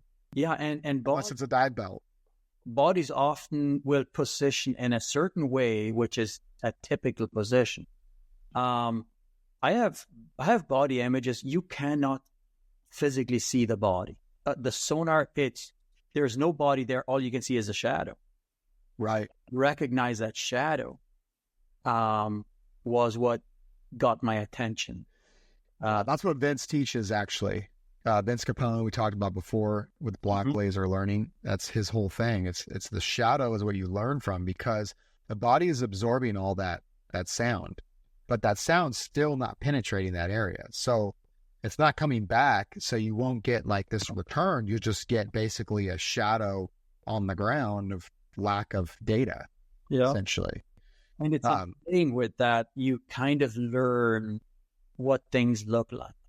You need trigger time on it. There's one thing you can learn a lot in a classroom. If you cannot go out and do field work, it's hard to put the two together. I've done a lot of studying and classroom stuff and the scientific explanations behind how sonar works. I often get lost in all the language. Right. The later, I don't even pursue it too much. If I can learn something, I will. But to be able to, if I would teach sonar, my class would look like Sonar for Dummies. And it would be, I'd start very, very plain and simple. Like the flashlight analogy that you use, that is a good analogy. How do you angle that light? How does that shadow change when you raise or lower that light? And that can dictate how far that object is from the vehicle or the side scan towed array to how far is out like away from it. Yeah. So that shadow will get stretched out and all of that. And so it's funny because I never thought I would find myself as a subject matter expert in this field. And that's what you said for dummies. That's why I think I'm a good teacher, because I'm I consider myself a knuckle dragger. Me And too. I go, I'm not a scientist. I can just use common sense and show you guys how to do this. Mhm. Now I know the terms. I don't use them regularly, and I don't try to. I mean, I know them, but for teaching, I kind of show them what, I teach them what they are. But really, it's like you just got to know that this thing that's all over the place is something metal. Yeah. So for a diver, it's like that. Like I said, that weight belt, you're going to get this absentee like something, and then you're going to see this like weird shiny thing, and that's the lead that the side scan is, the sound is pinging back on. So you might just get a lead band, Yeah, and different metals have different densities. Right. That's why in our gravel pit here, I've got different items, from wood to rubber to fiberglass, metal, different types of metal, concrete. Concrete's tough, yeah. Very porous. And even one of the most challenging is seaweed. Sonar does not want to look through vegetation. That is very problematic. And there you can't even rely on your sonar to have cleared an area if there is too much vegetation. No, I agree 100%. That's why the diver thing is important, but the camera thing. So if you don't have good visibility and you have a lot of vegetation, you're going to have to go in there and get your hands dirty. Yeah. And what we do is we make pokers, basically like little swords, and I just swing that thing around in there trying to help. And, if I hit some metal, it's usually like tink, or if I feel something, I'm like, okay, I'll feel it out, then I'll grab it. Mm-hmm. Yeah, it's pretty wild. Did you guys, you said you have the towed array that you guys tow? We even the towed array is not useful for all situations. Right. But yeah, we have the Mark II, Marine Sonic, dual frequency, 900, 1800. And do you have it equipped with the winch and everything? Yeah. So one thing about that, I know the rule, this is for everybody listening, we're just going to spit out some facts here. So the rules is whatever your sonar range is, that's what you want to be. So like, let's say we're 40 meter side scan range. That means it's shooting out 40 meters on each side. This is for all you guys to help you find your fishing spots. So, and find sailboats that sank and you want to dive on them and grab everything. So not that I've done that, but so if you're shooting out 40 meters, you want to be off of the bottom about 4 meters. Yeah. So we do 3 and 30, 4 and 4. So the problem is you want to make sure you have the water depth to do that. If it's real shallow, you're going to have to bring everything in to get good. And then the other thing is, if your bottom is all over the place and you're towing something, how do you keep that thing at the right level without it getting ripped off? Maybe you hit a big rock or something, or a car,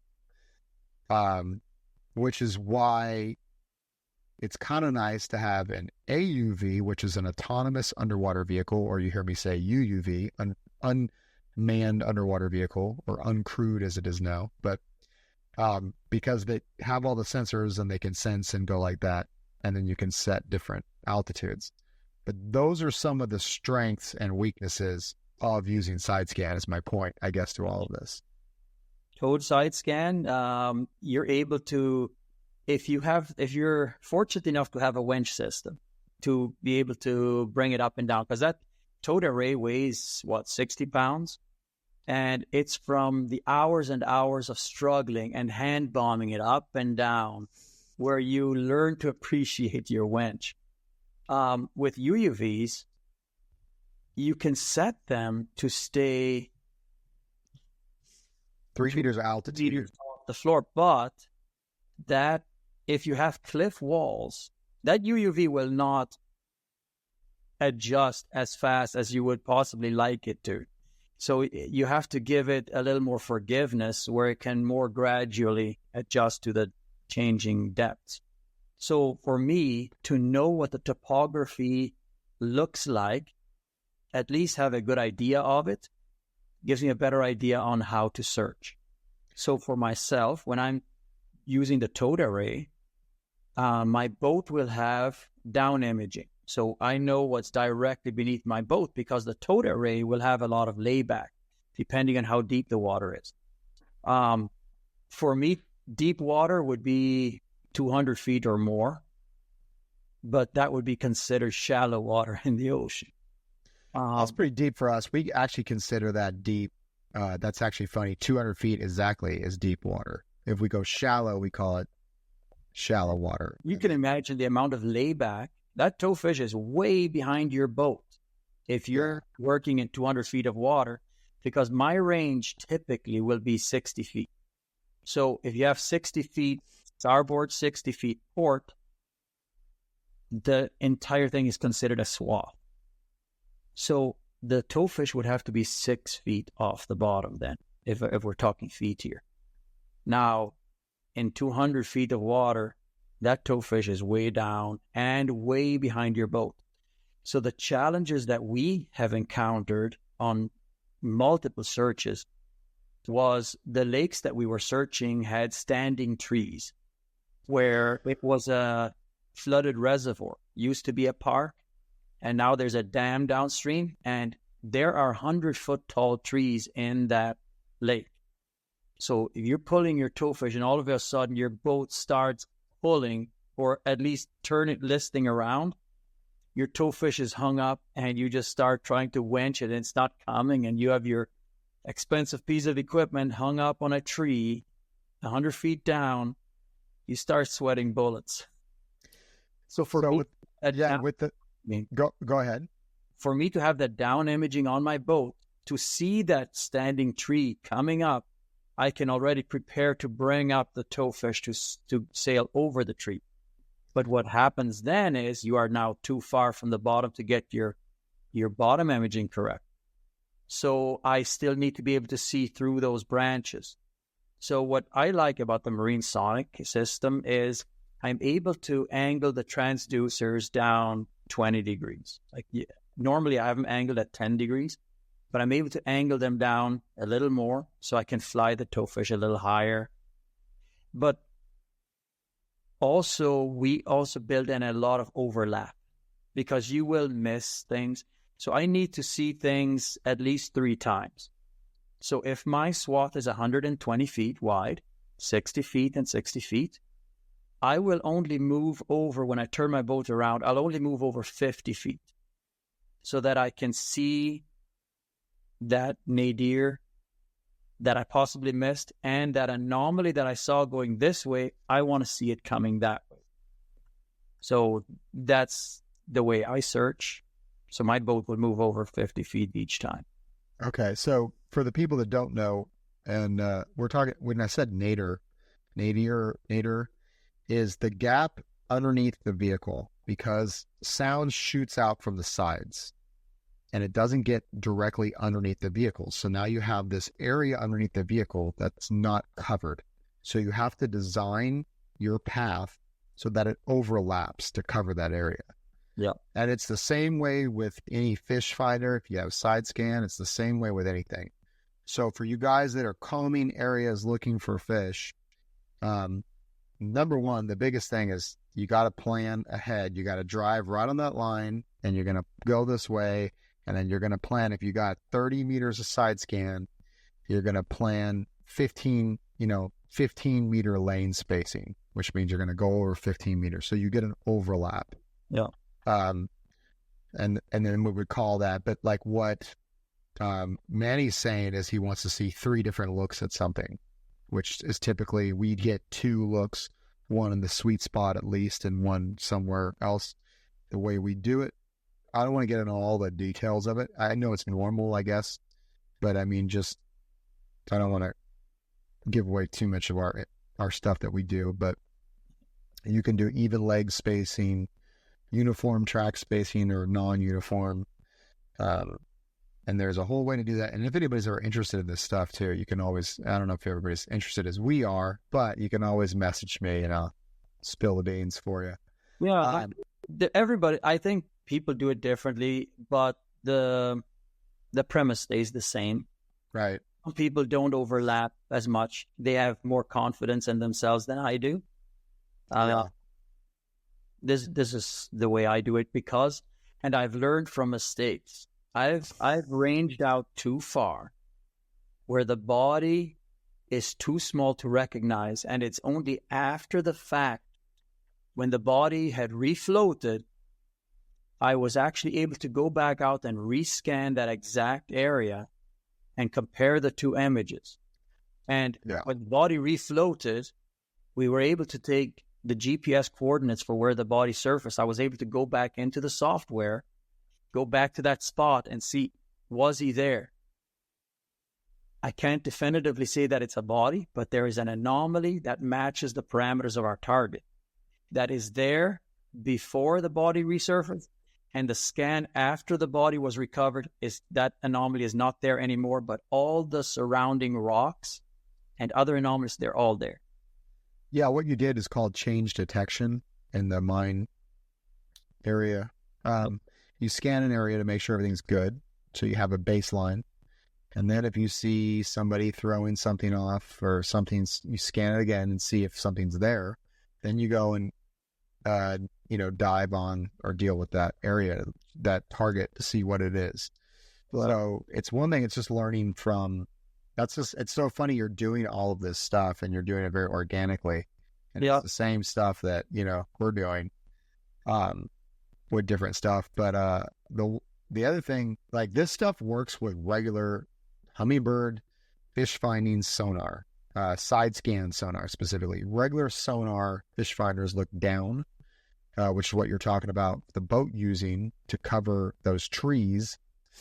Well, that helps too. Transducer, I'm a Garmin guy. Yeah. Garmin transducer has transducer that is facing down and then two out to the side. So that's priceless. Hummingbird, they'll all have their different names for it, but Garmin calls it. The biggest thing that I will tell you and caution everybody that with the underwater unmanned vehicle is that you fly, right? And if you fly too low and you get in that tree, now your underwater vehicle is stuck at depth and you have no tether. And the only reason why you know that is because it didn't come back in time. And you're getting little messages saying, oh, it's speed 0 and depth 33 meters. Yep. And then everybody's like, oh, it's an expensive mistake. Which there's ways to get it out without diving on it, but that's luck. We've also had one stuck in a shipwreck at 285 feet. And we're like, well, that's a write-off because it's not worth going to get. Let me know where it is. I'll tell you where it is. Give me the coordinates. Yeah, I told my wife, I was like, I think I'm going to go get that thing. And she's like, no. But yeah, so there's all these things to plan. And everything has its strength and weaknesses, I would say. Pros and cons, whatever you want to call it. But they're all ways we find things, regardless if it's a body, regardless if it's someone's gear that falls over, someone's cell phone that falls over. I had a little business for a while where I was like, call me if you drop something and I'll go find it. Like one of my players that I used to coach for football, he graduated last year. He said, hey coach, I dropped like $1,200 worth of fishing poles when his kayak capsized. Oh. And I was like, okay, what's the depth? Do you have a good GPS position on it? And like everything, it's like, yeah, I got a good GPS position. Then we get out there diving. He's like, I think it's somewhere over here, coach. I'm like, well, there's only 3 feet of viz or 5 feet of viz right now. And I'm breath holding this because, of course, where he dropped it is where you're not allowed to dive.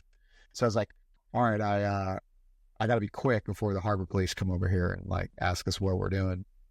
And I searched for it. And just going down circle search, just dropping like a star pattern, right? Mm-hmm. Just trying to cover everything. And he's like, I'm not sure where it's at. And I was like, I'll tell you what, I could come back over here with one of our vehicles, do one pass in this area, and I will get a lat along for you. And then we'll come back and dive and get your stuff.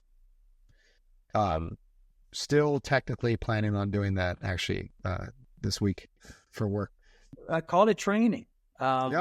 Sometimes with that stuff, doing that kind of stuff, it may not seem important. You may feel you're using this expensive equipment for frivolous reasons, but that is how you get good at something, is to train.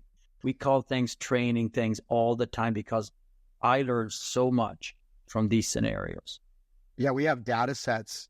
We have terabytes of data sets that we say, hey, you want to go in here and just go through everything and train, because you have to adjust your eye to what you're seeing.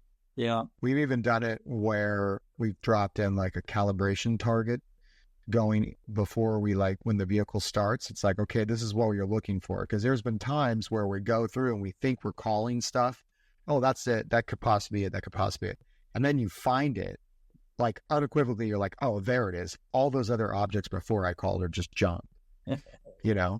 So there's those things. And that's just time and scenario based. But we've been chatting up for a while here, but I think this is the part that I really wanted to get to, is like, we're talking about scenario based pros and cons of these things. And I think hopefully people will be like, wow, that's really interesting.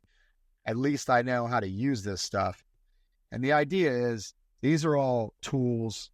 I mean, this whole thing, like we talked about before, the first part was, you know, God having a hand in our journeys and paths. And it's like little breadcrumb trails, I feel like, just keep leading me to certain ways, you know. And like I said, when my friend called me and they're like, they haven't found him, and I was throwing out suggestions, he's like, you got to get up there, Brett. And I'm like, oh, I don't know if I'll find him or not either, and I'm sure everybody's trained, but like, this is what we do. And I don't mean to sound arrogant, but like, this is my job. It is actually, it's one of the valuable tools that we have, is the people that we know who do similar work to us, where we can reach out, give them the information, and see what their idea is, and surround yourself with as many knowledgeable experts in this field as you can. Build relationships. If we think we're the best there is, we will not grow. We won't learn, yeah, from everyone. And that is something I value very much, is the friends. I call them friends already, is the comrades that I have all over the world, people who have been doing this for many years more than I have, that I can always reach to for advice. Their experience is invaluable. So many times people call me, search teams will call me, and it's too far for me to deploy, but the advice I can give over the phone has been helpful on multiple occasions, where they were able to find the body just from advice I was able to offer over the phone. And it moves me when that happens, when I was able to make a difference just from knowledge that I occurred over the years. Yeah, that's 100% accurate. I mean, and it's funny, it's not even just about interpreting the sonar. It's how do you get the best sonar picture? How do you get that thing in the right spot? Like what you're talking about with the angle. We have driven straight into underwater cliffs. And it's like, okay, well, if it's really steep, rather than going this way, we're going to have to go up this hill, this underwater mountain like this, so that we can get the best image. And because we're going to be getting one side better than others, we got to go back down it and back up it. And there's all these scenarios. I mean, when I was in Turkey, there's vegetation that floats up in the sunlight. So it's laying on the bottom at night, floats up in the sunlight. The gas from the sunlight turns and it floats up. Well, you know, we talked about thrusters and things like that, and seaweed, they do not like that.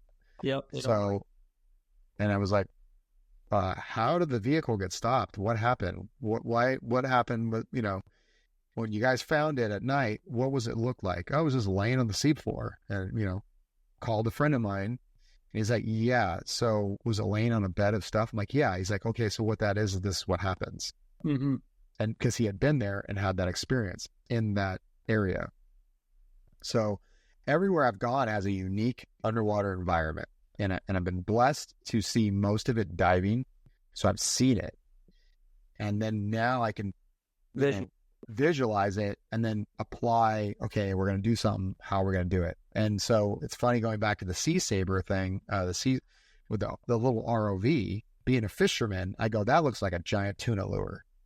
And they're like, we have had big tuna attack the ROV or the UUV, the AUV. I go, how fast does that thing go? It goes 6 knots. I'm like, so it's trolling. You're literally trolling with this thing that like a big tuna's going to hit that thing. And he's like, we actually had that happen before. I'm like, yep, it's funny. Just being a fisherman and looking at it that way, but an engineer is like not necessarily thinking about that. I don't know if the answer is to paint it a different color, but either way, it's like we've had sea lions mess with our drones and all kinds of stuff. You know, animals love curious about it. So yeah, animals get curious. Brad, we haven't even gone to the next level beyond sonar to synthetic aperture sonar. That's that's fascinating stuff that I am investigating and seeing what can be learned from that, and how would it help me find bodies better.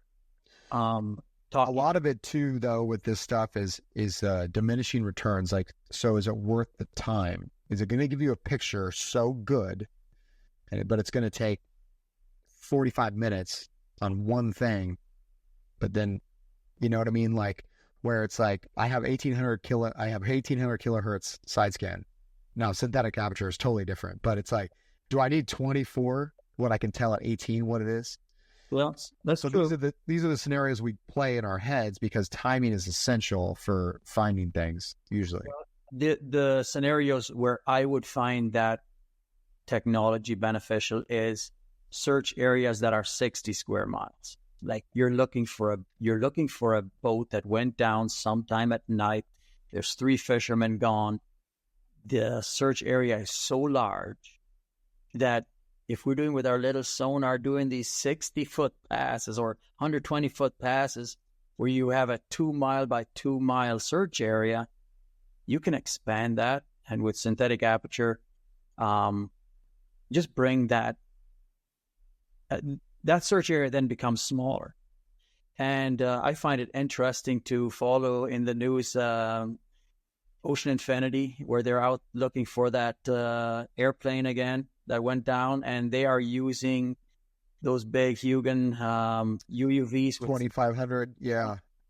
That is what we're doing, except at such a far larger scale, but we understand the concept of what they are trying to achieve, and they're using these UUVs as they're swarming them, where they have multiples going at the same time, and then just post-mission processing that data.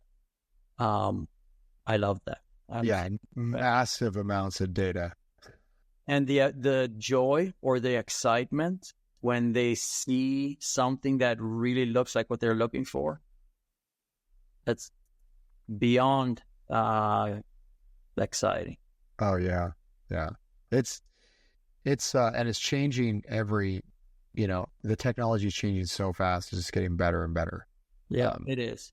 And even the cheaper end, the lower end, the fishing units, where they're at right now, 10 years ago, I know that technology would have been $50,000. Yes. So, well, again, thank you for linking back up with me. Anytime. It's so much fun to talk about. But I hope everyone that's listening found this entertaining, or at least educational, and someone helping, knowing what's out there and looking for stuff and all those things like that. But literally looking for stuff at the bottom of the ocean requires a lot of time and a lot of detail. And if you guys ever drop anything, get a good lat and long, hit mark on that depth GPS. It will make things so much better. Last known position is everything. Yep. And then go from there. So, I'll just end it right there. That's pretty awesome.